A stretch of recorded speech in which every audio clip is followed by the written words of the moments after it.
Jeremiah chapter 1, it breaks up his life into 3 periods. It's not the entire period that he prophesies and writes, but it covers sort of the main segment of 40 years up until the temple was destroyed and the children of Israel, or the children of Judah, were taken captive. And so the period of his preaching is broken in chapter 1 into 3 periods. The first is during Josiah's reign, which we talked about, which was a very happy time, in that even though Judah was on a downward trajectory, the Lord worked tremendously in blessing because of Josiah's heart to follow the Lord. And then in the second period, which is after Josiah dies, you have an 11-year period under Jehoiakim.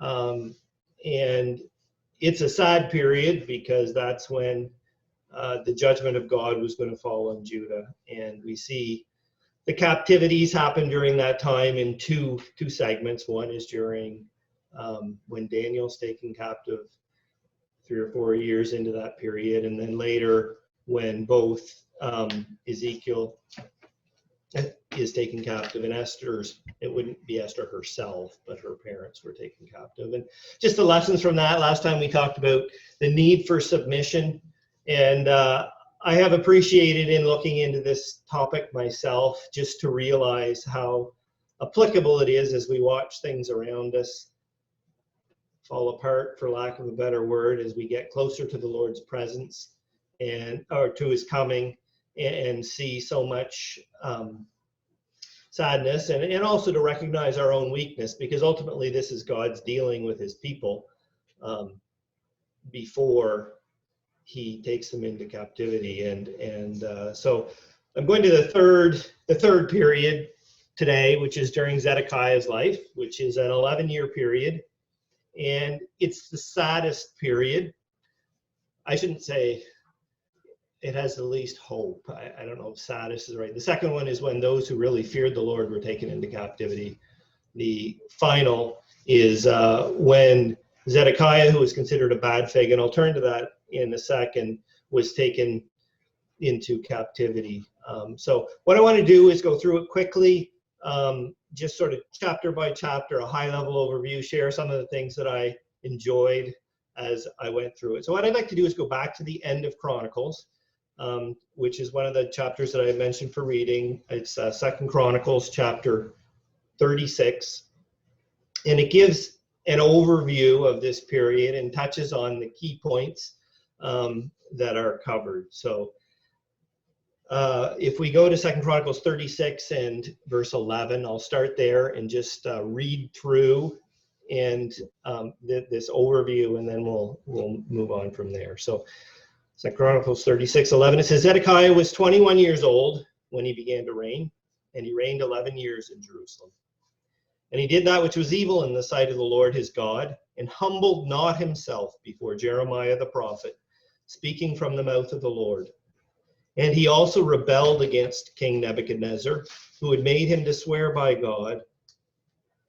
But he stiffened his neck, hardened his heart from turning unto the Lord God of Israel. Moreover, all the chief of the priests and the people transgressed very much after all the abominations of the heathen, and polluted the house of the Lord, which he had hallowed in Jerusalem. And the Lord God of their fathers sent to them by his messengers, rising up betimes and sending, because he had compassion on his people and on his dwelling place. But they mocked the messengers of God and despised his words and misused his prophets, until the wrath of the Lord arose against his people till there was no remedy. Therefore he brought upon them the king of the Chaldees, who slew their young with the sword in the house of their sanctuary, and had no compassion upon young man or maiden, old man or him that stooped for age. He gave them all into his hand. And all the vessels of the house of God, great and small, and the treasures of the house of the Lord, and the treasures of the king and of the princes, all these he brought into Babylon. And they burnt the house of God, and they brake down the wall of Jerusalem, and they burnt all the places thereof with fire, and destroyed all the goodly vessels thereof. And them that had escaped from the sword carried he away to Babylon, where they were servants to him and his sons until the reign of the kingdom of Persia, to fulfill the word of the Lord by the mouth of Jeremiah, until the land had enjoyed her Sabbaths. For as long as she lay desolate, she kept Sabbath, to fulfill 70 years. Now in the first year of Cyrus, king of Persia, the word of the Lord, spoken by the mouth of Jeremiah, might be accomplished. The Lord stirred up the spirit of Cyrus, king of Persia, that he made a proclamation throughout all his kingdom. And he put also in writing, saying, Thus saith Cyrus, king of Persia, all kingdoms of the earth of the Lord hath the Lord God of heaven given to me. He hath charged me to build him an house in Jerusalem, which is in Judah. Who is there among you of all his people?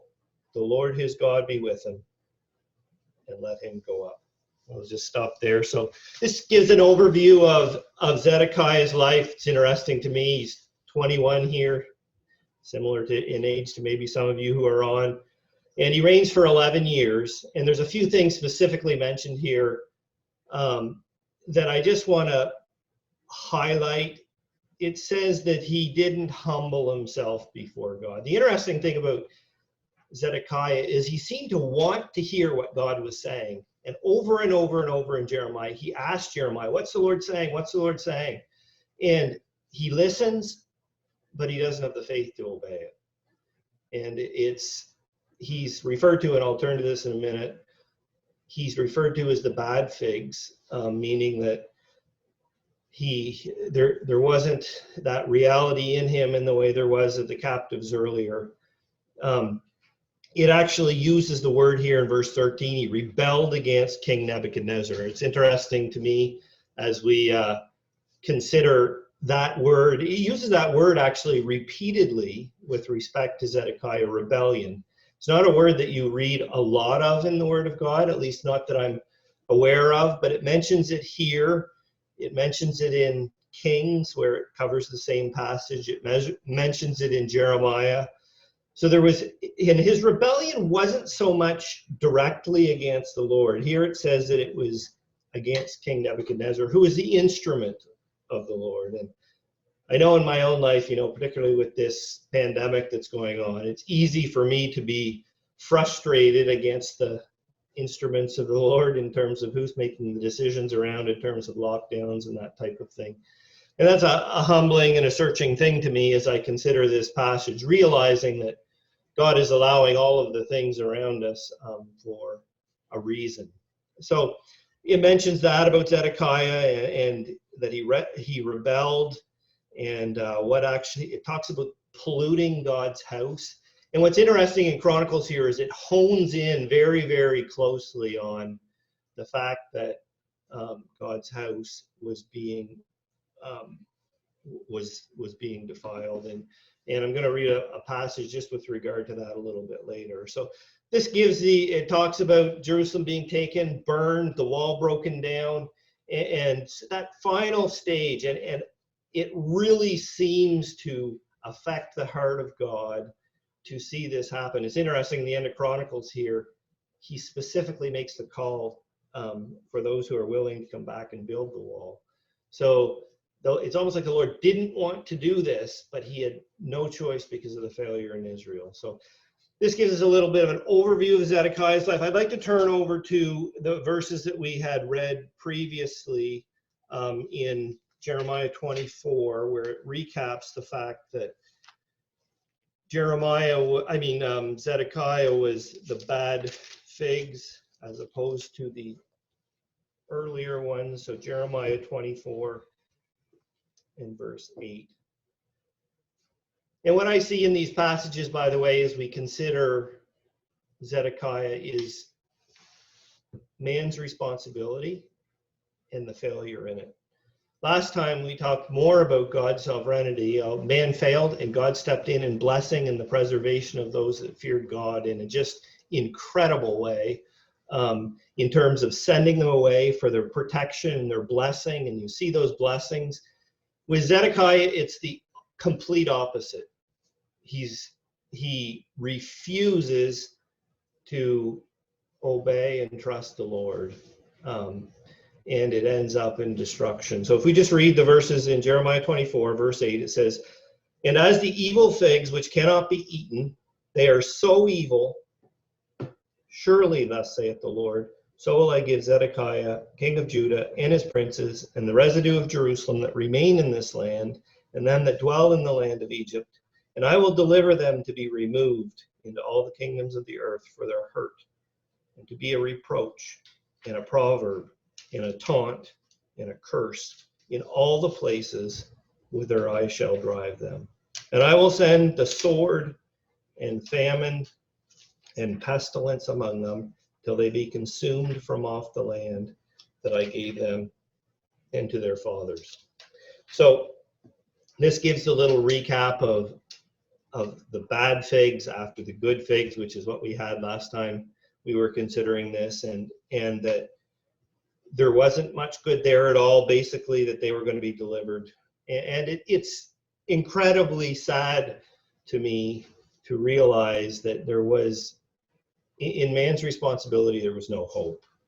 Zedekiah was not going to trust the Lord, and we see that ahead of time here. One of the things I just want to mention that I noted, you'll see in verse 10, it talks about the sword, famine, and pestilence.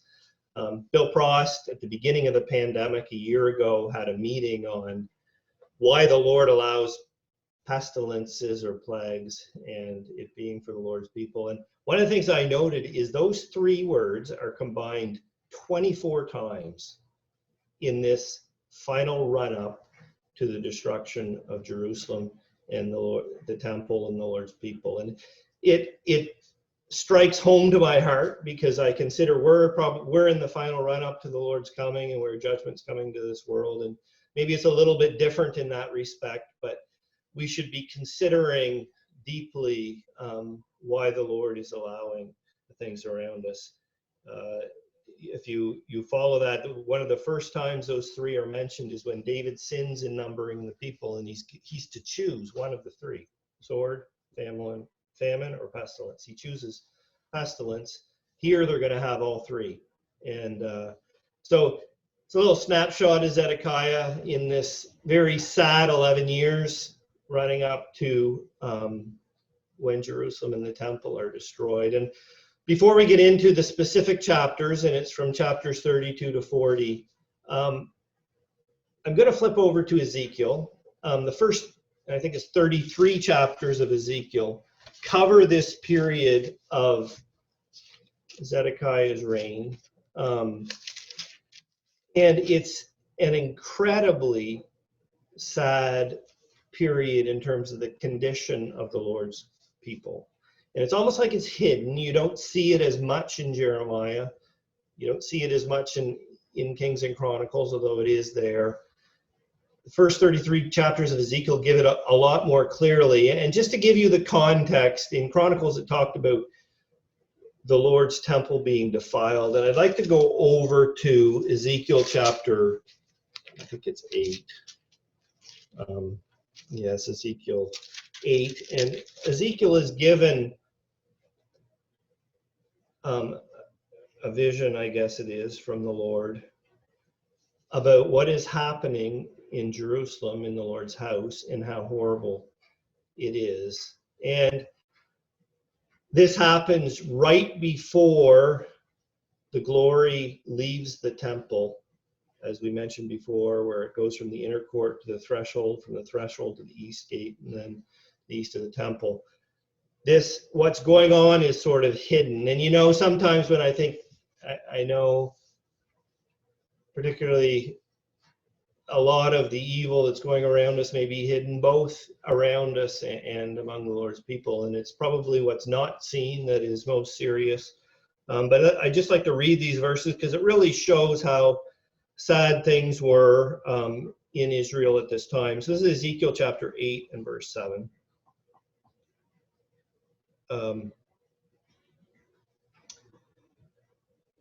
It says, "And he brought me to the door of the court, and when I looked, behold, a hole in the wall. Then he said unto me, Son of man, dig now in the hole. And when I had digged in the wall, behold, a door. And he said to me, Go in, and behold the wicked abominations that they do there. So I went in and saw, and behold, every form of creeping things and abominable beasts, and all the idols of the house of Israel portrayed upon the wall round about. And there stood before them 70 men of the ancients of the house of Israel.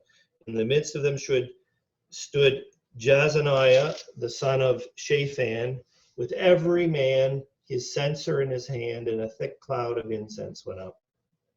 And he said unto me, Son of man, thou hast seen what the ancients of the house of Israel do in the dark, every man in the chambers of his imagery.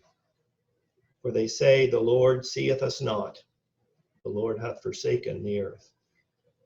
He said also unto me, Turn thee yet again, and thou shalt see greater abominations they do. And he brought me to the door of the gate of the Lord's house, which was towards the north, and behold, there sat women, weeping for Tammuz. And he said unto me, Hast thou seen this, O son of man? Turn thee yet again, and thou shalt see greater abominations than these. He brought me into the inner court of the Lord's house, and behold, at the door of the temple of the Lord, between the porch and the altar, there were 25 men, with their backs towards the temple of the Lord, and their faces toward the east, and they worshipped the sun toward the east. Then he said unto me, Hast thou seen this, O son of man? Is it a light thing to the house of Judah that they commit the abominations which they commit here? For they have filled the land with violence, and have returned to provoke me to anger. And lo, they have put a branch to their nose.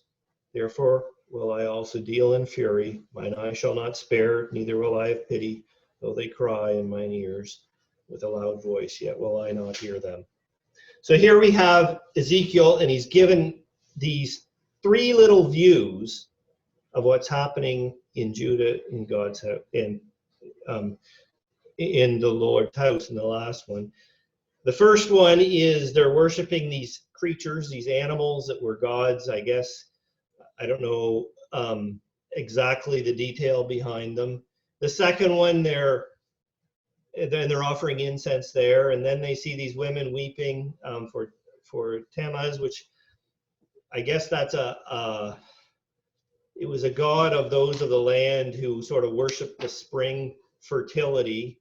And then the final one was worshiping the sun. And all of these things are linked to the earth, creatures, sort of this fertility of the land, and then the sun. And I think Judah, although they knew under Josiah that they were to follow the Lord, they were looking to the earth and what was around them, to creatures, and they were doing these abominations right in the Lord's house. And I asked myself the question, the things that are such temptations for us often have to do with this earth. In Romans 1, it talks about worshiping the creature more than the creator. And, it's so easy to want to just enjoy what the world has to offer around us, even if it's in terms of natural things. They lost the sight of their creator, God in heaven, and were defiling God's very house. And I find that a very searching backdrop for what's going to happen here before the temple in Jerusalem is destroyed. So with that sort of as the background, I'd like to go over and just flip through the chapters, and just with a small lesson from each one. I'm not going to read them all. I'll read a couple of verses about what happened during this period of time during Zedekiah's reign and Jeremiah begging. So last time we had talked from chapter 22 to 31, and this time what I'm going to do is I'm going to cover from chapter 32 to 40. Just a little snapshot of each one that I so have appreciated.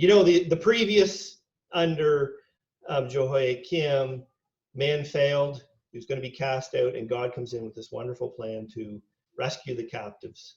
And we see that wonderful rescue of Daniel. We see that wonderful rescue of Ezekiel. We see that wonderful rescue of Esther's family. Here we come to, this is about 18 months, I guess, before Jerusalem is destroyed. It's towards the end of Zedekiah's reign. Jeremiah is in prison, and the word of the Lord comes to him. And it's literally that final run up before Jerusalem is destroyed. And the Lord asked Jeremiah to do something very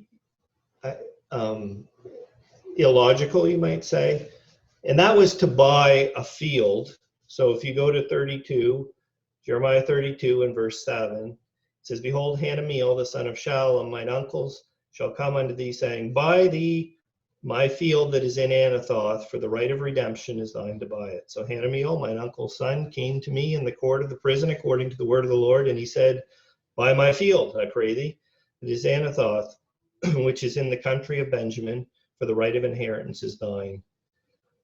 Buy it for thyself." Then I knew that this was the word of the Lord, and I bought the field of Hanamiel, my uncle's son, that was in Anathoth, and weighed him the money, even 17 shekels of silver. So here, the city is being besieged, and Jeremiah is in prison, and the Lord tells him to buy a field. And you would say, well, Israel's going into captivity, it's going to be desolate. Why would he ask him to buy a field? Well, I think it was a step in faith to recognize that the Lord was going to work in blessing in the future. And it was to value what God had given Israel. And I'm not going to get into that. I think I had mentioned Steve Sackzetter had a meeting on this that is online now, that is very, very good. But, you know, it's interesting that this very, very sad 11 years, it starts with this: you need to step out in faith, and you need to buy this field to show, and this is to Jeremiah, of course, that you believe what the Lord is saying. And right before they go into captivity. And he does that, and you'll notice the evidence that's required through the rest of the chapter. He had to get all the documents and the evidences of the purchase. And it speaks to me of the need, as we see this world crumbling and the judgment of God coming upon it, to really reach out in faith to what we know is ahead. Even though the news is, there's not much from a natural perspective that we can look forward to that's positive maybe, but here Jeremiah is asked to do this, and he does it. He does it in faith. And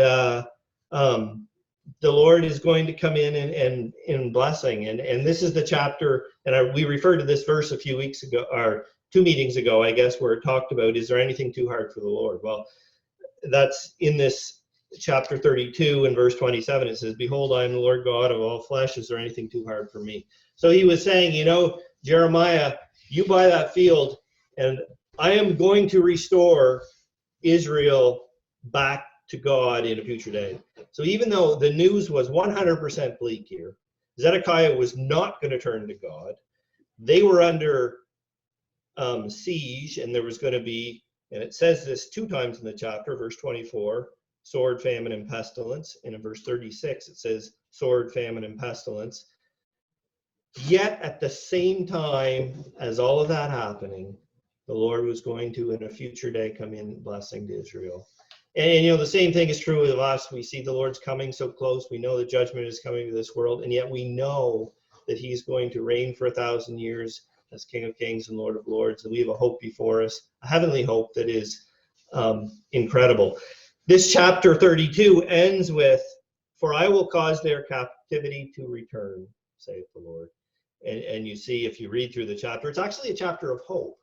And so in this 11-year period where it was bad figs, nothing's good's going to come of it, the Lord starts with Jeremiah. He's to step out in faith and just trust what the Lord is going to do in blessing. And then if you go to the next chapter, which is 33, Jeremiah is still in the prison, and these chapters are not chronological, although this one is. The Lord comes to him a second time in the prison, and he says to him, he says, at this hopeless time, he gives him, I just appreciate, this is chapter 33 and verse 3, it says, "Call unto me, and I will answer thee, and show thee great and mighty things which thou knowest not." And later on in the chapter, in verse 15, the Lord is brought in as the source in a future day that he was going to come in and blessing. So in verse 15, it says, in those days, at that time, will I cause the branch of righteousness to grow up unto David, and he shall execute judgment and righteousness in the land. In those days shall Judah be saved, and Jerusalem shall dwell in safety. And this is the name wherewith she shall be called, the Lord our righteousness. And then it goes on to say, and we talked about these verses earlier, I'm not going to stop day and night, my covenant of day and my covenant of night, before my promise to Israel is broken with respect to David sitting on the throne. And so this bleak period where it ends in complete destruction is started by Jeremiah, you just trust the Lord and he'll take care of everything, and that you will have a future day. And of course, that comes through the Lord Jesus himself in a future day, which is what we see in verse 15. And God's promises absolutely cannot be broken. So it reminds me a little bit, just recognizing, as I see morality being thrown out the window in North America particularly, and to see the results of this pandemic and so much changing, to recognize that, it's hard for me to come up with how this is going to end up well. And we know the judgment's coming to this world. And yet I can grasp, like Jeremiah, onto the promises of God and claim them for my own. I could seal it. I can buy what the Lord has given me and certify it and seal it and have the evidence of it in faith. And we have that beautiful verse, call upon me and I will answer thee and show thee great and mighty things which thou knowest not. So it's tremendous to have the promises of the Lord. Absolutely tremendous. So that's 32 and 33. So it starts with a wonderful promise to those who are willing to listen. Whereas the previous period under Jehoiakim ended that way, it started with the complete failure of man. So as we go over to 34, which is the next chapter, the Lord tests Israel here. So Jeremiah is told to have the promise while he's in jail, and then the Lord comes and he speaks to Zedekiah, and he gives Zedekiah a little test. And here we have man tested, and it is really sad to see what happens. Let's just read it quickly. Chapter 34, it says, thus saith the Lord God of Israel, go speak to Zedekiah, king of Judah, and tell him, thus saith the Lord, behold, I will give this city into the hand of the king of Babylon, he shall burn it with fire. And thou shalt not escape out of his hand, but thou shalt surely be taken and delivered into his hand, and thine eyes shall behold the eyes of the king of Babylon. He shall speak to thee with thy mouth, thou shalt go to Babylon.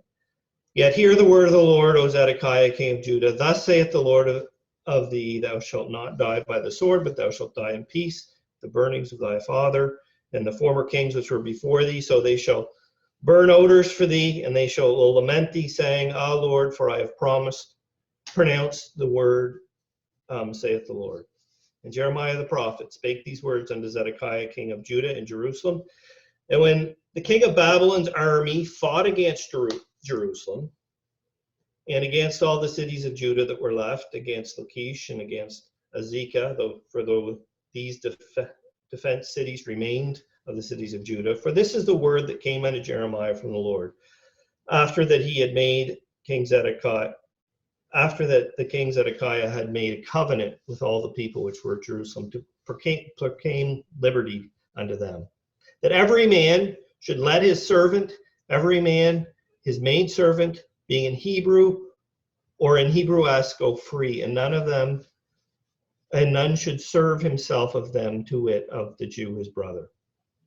I'm not going to go into this full story, but the Lord comes to Zedekiah here, and he says, Zedekiah, I want you to let the captive or the servants go free. This was something they were supposed to do every 7 years. They had never done it. I think if you turn to Deuteronomy, there's a specific chapter, there's a year of liberty. And they do it at first, and then they completely go back on it. So let's just read verse 10. It says, now when all the princes and all the people that had entered into the covenant heard everyone, should his maidservant and everyone his manservant, and every one his maidservant go free, that none should serve themselves of them anymore. And then they obeyed and let them go. But afterward they turned and caused the servants and the handmaids whom they let go free to return, and brought them into subjection and servants and for handmaids. So they did what they were supposed to do, and then they completely reversed it.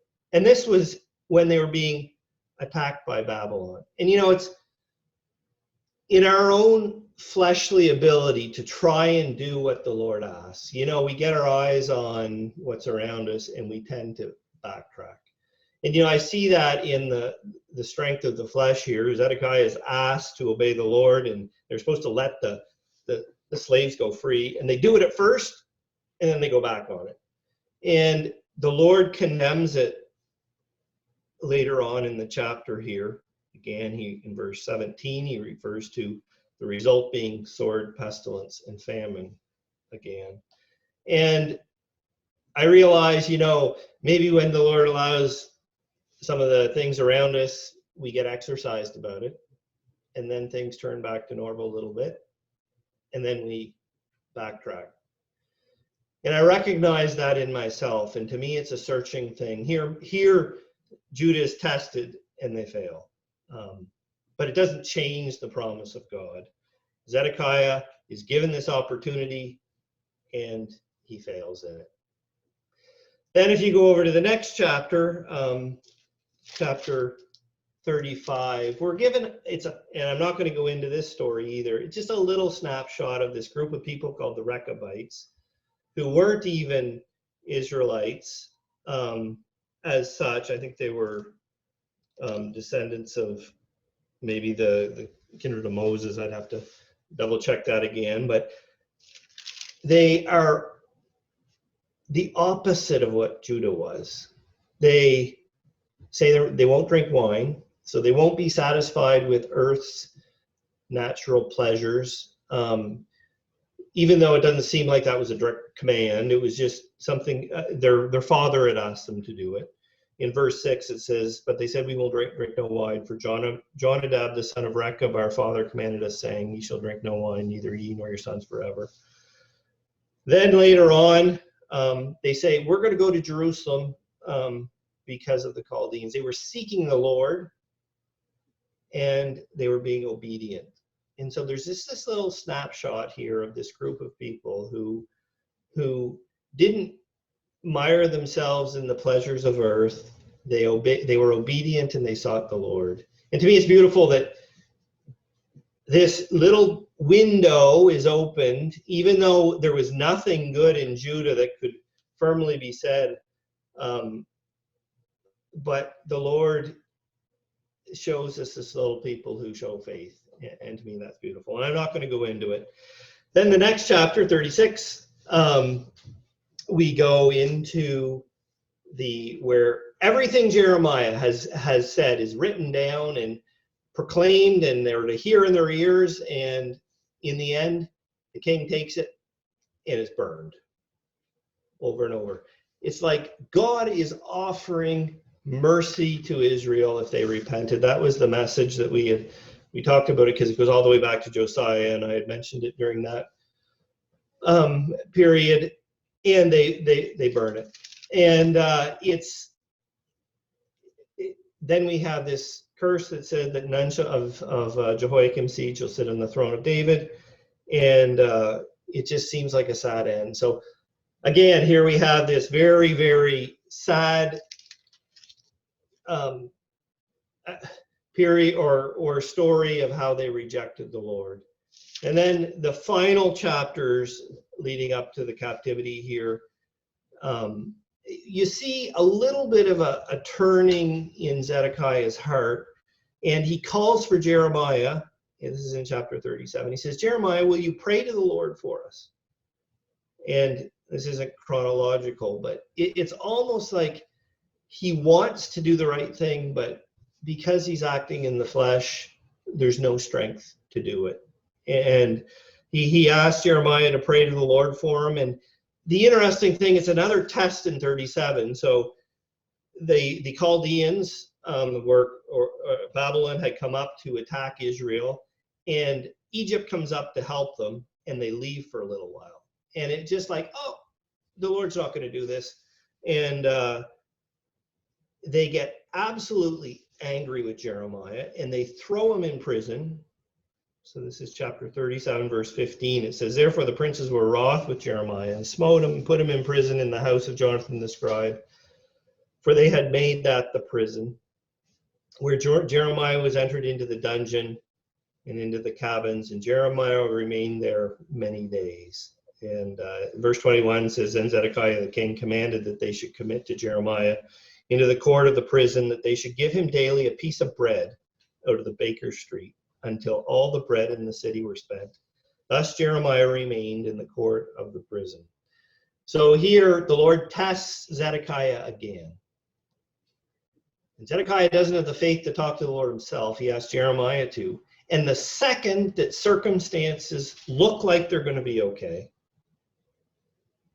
they just get totally reversed. They throw Jeremiah in prison. And Zedekiah, I think he knew that what Jeremiah was saying was what the Lord, because he had been preaching for 40 years that the Lord was going to do this, and it had started to happen, but maybe not fully in the same way.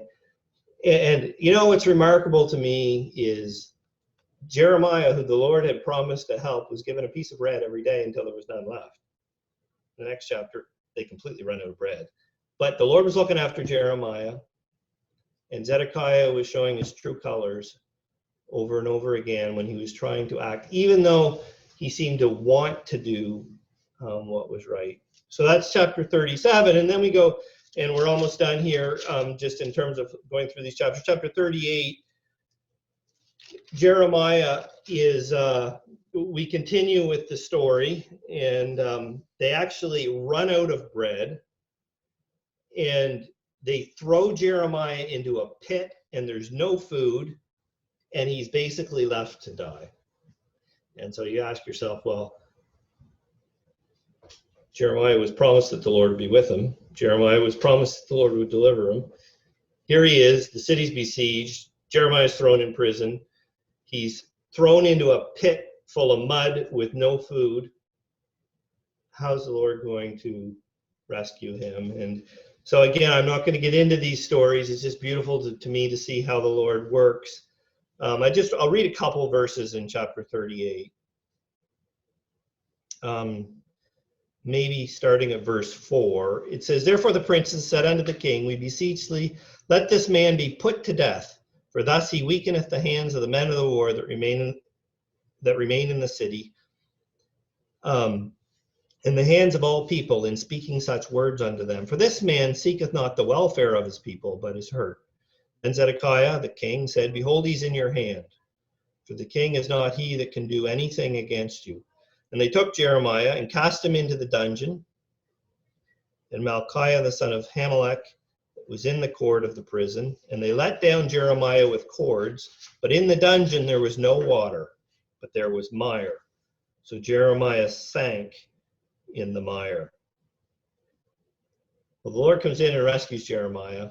He sends this man Ebed-Melech in to pull him out of the pit, and he's rescued, which, of course, everything the Lord says to Jeremiah always comes true, and every time Zedekiah tries to act in his own strength, he fails. And it's amazing to me that even after promise, God's promises to Judah, right up to the end, where they totally ran out of bread, as it says in verse 9, Zedekiah wants to know what God is saying, but he can't do it. He can't do it in his own strength. And so I just like to read that in verse 17. It says, then said Jeremiah unto Zedekiah, thus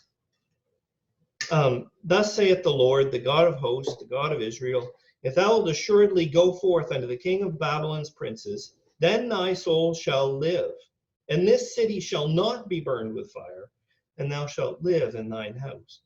But if thou wilt not go forth to the king of Babylon's princes, then the city shall be given into the hand of the Chaldeans, and they shall burn it with fire, and thou shalt not escape out of their hand.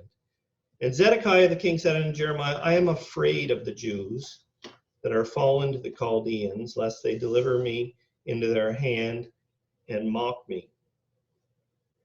But Jeremiah said, they shall not deliver thee. Obey, I beseech thee, the voice of the Lord, which I speak unto thee. So it shall be well unto thee, and thy soul shall live. So I can't even comprehend this. 40 years of preaching because of the backsliding of Judah. Zedekiah is given one final offer here. If you surrender, Jerusalem won't be burned. And he doesn't do it. He's scared of what the Jews who had already fallen to the Chaldeans would say. That he was more scared of what they would say in verse 19. He said, I am afraid of the Jews that are fallen to the Chaldeans, lest they deliver me into their hand and mock me. And to me, that is such a searching statement that here God is offering Zedekiah a final, if you surrender, this city won't be burned, and yet he can't do it in the flesh. And he doesn't do it. And Jeremiah begs him. He says, obey, I beseech thee, the voice of the Lord, which I speak unto thee, and it shall be well unto thee, and thy soul shall live. Well, it's Jeremiah stays in that prison until Jerusalem is taken. And the next chapter 39, if you read it, goes through the history of the final fall, where Zedekiah, he sees, they run out of food in the city. They must have been dying of starvation, and he tries to escape.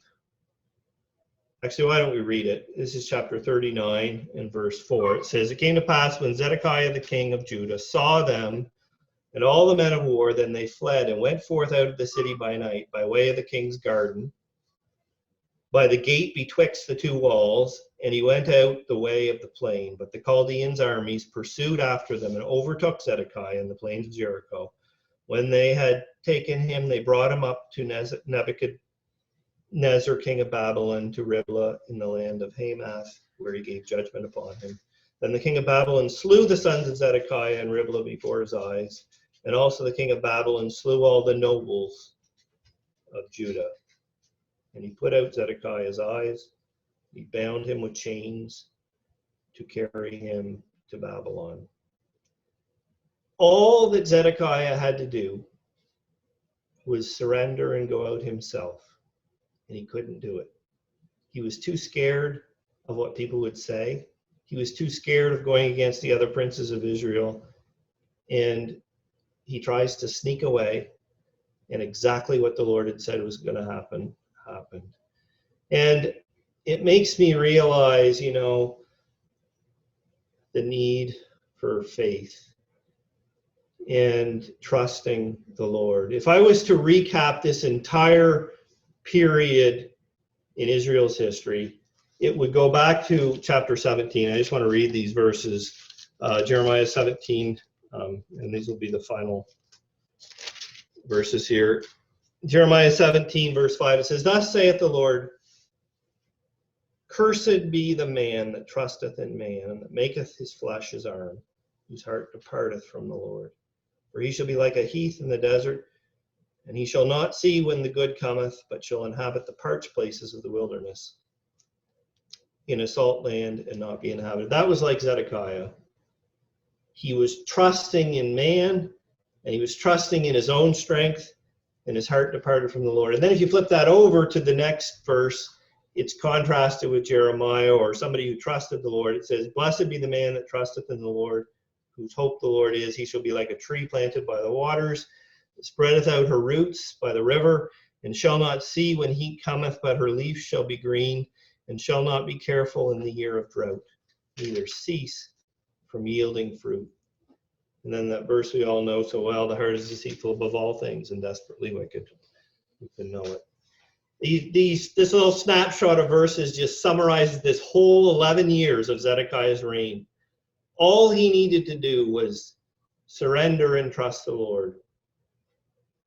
And he didn't do it. And he was like a man who trusts in his own strength. And what a lesson to learn from this story of Jeremiah in this last period of preaching during Zedekiah's reign. And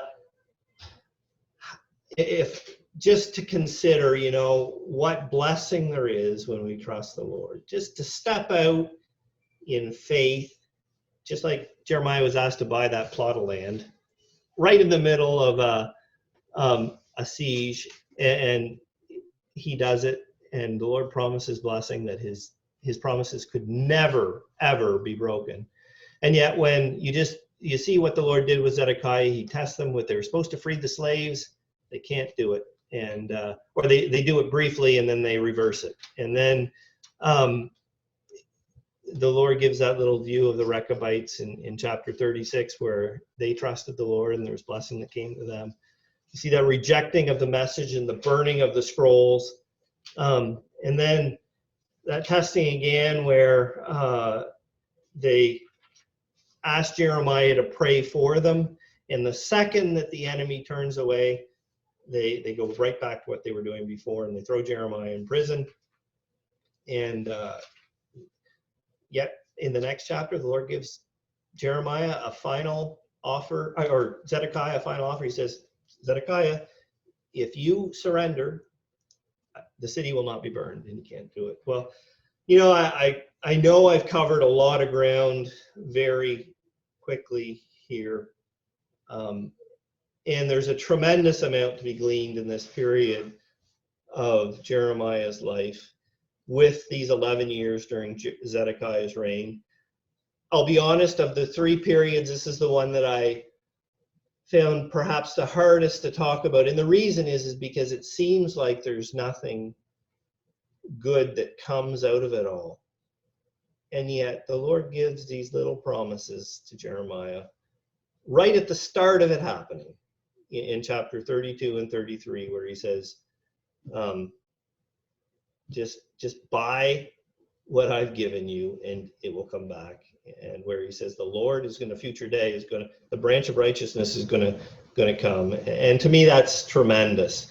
And I see so many parallels in these passages to what we're going through right now. And I know we have to be careful with the applications of some of these things, but it has been a real encouragement to me, just to consider what's here. That's really all that I had. I know that's, Sammy had said 40 minutes, that was 50 minutes. Maybe we could just close in prayer, and then if somebody has comments or questions, we could go from there.